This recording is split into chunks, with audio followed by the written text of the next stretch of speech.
بسم الله والصلاة والسلام على رسول الله. مرحبا بكم احبابي عندي في قناتي لا كويزين دو لولا حينو. وصفتنا لنهار اليوم هي البيتزا كاري والا بيتزا المحلات. انا اليوم جبت لكم الوصفة من عند صنايعي يعني متخصص في البيتزا وبكل مصداقية تامة. بعد بسم الله الرحمن الرحيم حنبداو بالمقادير. انا هنايا راح ندير خبزة فقط، يعني راح ندير بلاطو فقط. نتوما هنايا تقدروا تضاعفوا الكمية وتضاعفوا المقادير. اذا راح نبدا نحط الفرينه تاعنا بعد ما نخلناها كما شفتوني، وراح نحط عليها الكميه من الملح. هنايا تملحوا على حساب يعني البيتزا والا العجينه اللي عندكم. انا درت 2 ملاعق صغار من الملح، وراح نضيف عليهم 2 ملاعق ايضا من السكر. هنايا السكر راح يعطينا هذيك الحموريه لهذيك البيتزا. ودرت هنايا عفوا 2 ملاعق الى 3. كما قلت لكم راح يعطينا هذيك الحموريه. هنايا راح نضيف بيضه كامله وراح نخلط هذوك المكونات مع بعض مليح. هنا ندخلهم مليح هذوك المكونات ونحك ما بين يدينا. صدقوني جربوا هذه الوصفه ماكمش راح تندموا عليها وراح تنجح معكم من اول تجربه. وكما قلت لكم وسبق راح نعاود لكم باللي جبتها من عند صنايعي بكل مصداقيه. انا راح نضيف الزيت عليها، راح نضيف 3 ملاعق كبار من الزيت العادي. هنا تحبوا ديروا 2 ملاعق كبار من الزيت العادي وتضيفوا عليهم زيت الزيتون، انتم احرار يعني لكم الاختيار. هنا راح نحك هذاك الزيت مع الفرينه ولازمكم هنايا تحكوه مليح مليح. هذه هي لاستيوس تاعها باه تجي مقرمشه وتجي بهذيك البنه كيما اللي يبيعوها برا. شوفوا هنايا كيفاه ولات معايا هذيك الفرينه كي امتزجت عفوا مع هذوك المقادير. هنا راح نضيف عليها 2 ملاعق صغار من الخميره هنا ما تكتروش. وراح نجيب الماء. انا الماء هنايا تاعي ما سخنته ما دفيته، يعني جبته من القاروره مباشره. هنايا راح ندخل هذيك الخميره ونحاول نبل ونجمع العجينه تاعي، يعني نبلها ونجمعها فقط. هنا ما نعجنهاش، نجمعها بهذاك الماء نديرها تكون شويه طريه وراح تشوفوا معايا كيفاه راح نعجنها. كما قلت لكم الماء هنايا ما تسخنوش، يكون من الحنفيه ومن القاروره يعني. هذا هو السر، ايضا سر من اسرار البيتزا تاع برا، البيتزا كاري. شوفوا هنايا القوام تاع العجينه كيفاه يولي. انا هنايا فقط راح نحط فوق طاولة العمل ونخدم بكل اريحية تامة. شوفوا معايا كيفاه راح ندير. راح نحي هذيك العجينة، نستعين بشوية تاع الزيت باه نقدر نهزها ونحطها فوق طاولة العمل وراح نبدأ. تشوفوا معايا الطريقة كيفاه نعجن، يعني نبقاو هنايا نعجنوا باستمرار حتى تولي هذيك العجينه تاعنا ملساء. انا هنا راح نزيد نضيف عليها 2 ملاعق كبار من الزيت. هذه ايضا حيله اخرى مدها لي هذا الصنايعي، يعني نقول له انا من هذا المنبر شكرا على المصداقيه تاعو، يعني وربي يجازيه كل خير ان شاء الله.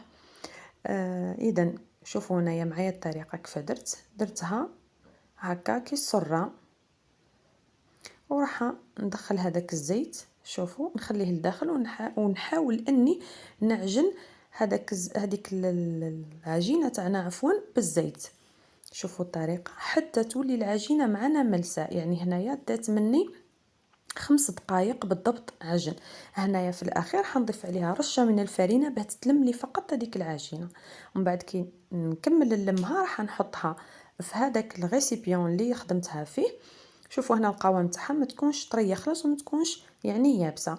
راح نستعين بشويه زيت ونحطو يعني في هذاك الغيسيبيون تاعي، وراح نحطها نغطيها بالفيلم اليمونتير ونحطها في مكان دافئ. يعني الحال دركا سخون كيعود في وقت الشتاء راح تحطوها في مكان دافئ. راح نغطيها كما قلت لكم بالفيلم اليمونتير ونخليها تطلع، يعني هنا ما تطولش في الطلوع تاعها. من جهه اخرى انا الصوص طوماط تاعي كما قلت لكم وسبق لي اني هضرت معكم في فيديوهات اخرى.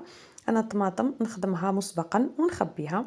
اذا هنايا كانت مداويه الطماطم تاعي، ضفت لها فقط السكر يعني باه تنحل هذيك لاسيديتي تاعها، وضفت عليها شويه من الملح وضفت عليها القليل من الزيت. هنايا راح نضيف عليها 2 سنينات من الثوم، راح نسكرفجهم كما تشوفوني.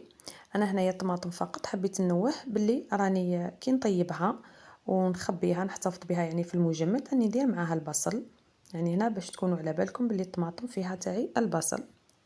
وشوفوا كيفاه رحيتها، مانيش راح نرحيها يعني تكون مائيه، نخلي هذاك القوام تاع الطماطم تاعنا يظهر. هذه ايضا من اسرار البيتزا تاع برا. حنضيف عليها ملعقه صغيره من فلفل حمار حار وملعقه صغيره ايضا من الفلفل الاسود. هنايا تقدروا تستغناو على الحرور بالنسبه للناس اللي ما ياكلوش الحار بزاف، بصح هنايا حبيت نقول لكم باللي السر تاع البيتزا كاري ولا البيتزا تاع المحلات تجي حاره بزاف تجي بنينه. اذا انا هنايا قاعده نتبع فقط في الوصفه اللي عطاوها لي. راح نجيب هنا الفلفل الحار تاعي عفوا، انايا بعد ما كنت شويته هنايا في الفرن فقط. شوفوا هنايا راح يتقشر معايا بكل سهوله تامه. راح نقشره وراح نقسمه يعني شرائح طويله. اذا هنايا بعد ما كملنا كل المقادير تاعنا تاع صوص طوماط، بعد ما ارتاحت هذيك العجينه تاعنا ولا البيتزا، راح نجيبو بلاطو ندهنوه بالقليل من الزيت ونحاولوا نطرحوها. شوفوا معايا مليح، انا هنايا بديت بالجوانب ونروح للنصف عفوا، ونبقى نحل في هذيك البيتزا تاعي يعني بطريقه مستويه. نحاول نسوي كل الاطراف باه يكونوا يعني في مقام واحد والا في مستوى واحد. هنا راح نجيب هذه البيك بات ونبدا نثقب بها هذيك العجينه تاعنا، والا هنا نقدروا نستعانوا يعني بفرشيطه والا فرشات، ونبداو يعني نثقبوا في هذيك العجينه. شوفوا معايا انا هنايا ثقبتها يعني بالكامل، ما تخليو حتى بلاصه ما تصبوهاش هنايا باه تجيكم مقرمشه جدا. راح نفرغ عليها هذيك صلصه الطماطم تاعنا اللي كنا خدمناها مع بعض، وراح نوزعها ايضا بشكل متساوي على كل جوانب يعني البيتزا تاعنا.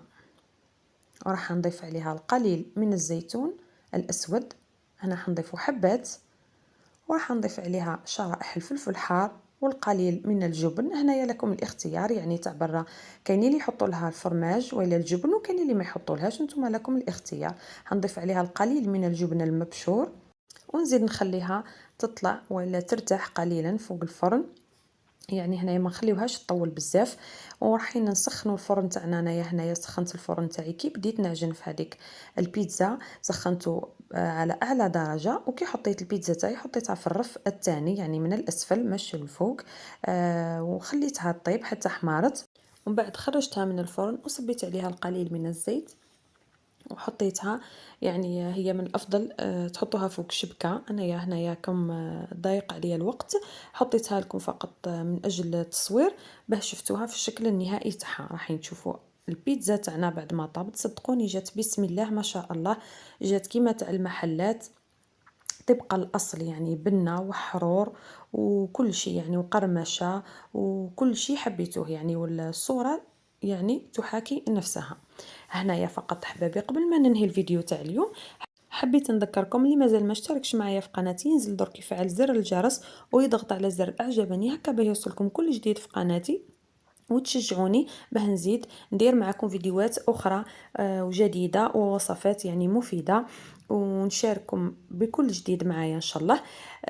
بارطاجيو الفيديو هذا والفيديوهات الاخرى ان شاء الله مع احبابكم، هكا باه تكبر قناتنا بكم ومعكم. كل هذا فضلا وليس امرا. يعني هنايا حبيت نقول لكم في الاخير قبل ما ننهي الفيديو، نتمنى ان شاء الله تجربوا الوصفه وتخليوا لي تعليقاتكم في خانه التعليق، وتقولوا لي كيف جاتكم البيتزا وتعطيوني رايكم في البيتزا تاعي اللي درتها معكم اليوم. الى هنا احبابي نكون نهيت معكم فيديو اليوم، نتمنى ان شاء الله نلقاكم في فيديو اخر ان شاء الله ووصفه جديده. وقبل ما ننهي معكم الفيديو هنا فقط حبيت نقص معكم البيتزا كما تعودتوا عليا انا دائما في اخر فيديوهاتي حنقص معكم باه تشوفوا الشكل النهائي تاع كل حاجه طيبتها معكم. انا راح نعت لكم القوام تاع البيتزا تاعنا وتشوفوها كيف طابت من الاسفل، جات حمراء يعني كيما يحب القلب. هنايا راح نعت لكم فقط حبة نقربها لكم للكاميرا باه تشوفوا معنا كلامي. انا راهي جات رقيقة يعني ما جاتش خشينة، وان شاء الله نوعدكم في فيديوهات اخرى ان شاء الله راح ندير معكم البيتزا فوغاس وراح نعطيكم كل اسرارها وتنجح معكم من اول تجربة. هنا راح نخليكم مع هذه الصور الجميلة، وفي الأخير أستودعكم الله الذي لا تضيع ودائعه، والسلام عليكم ورحمة الله تعالى وبركاته.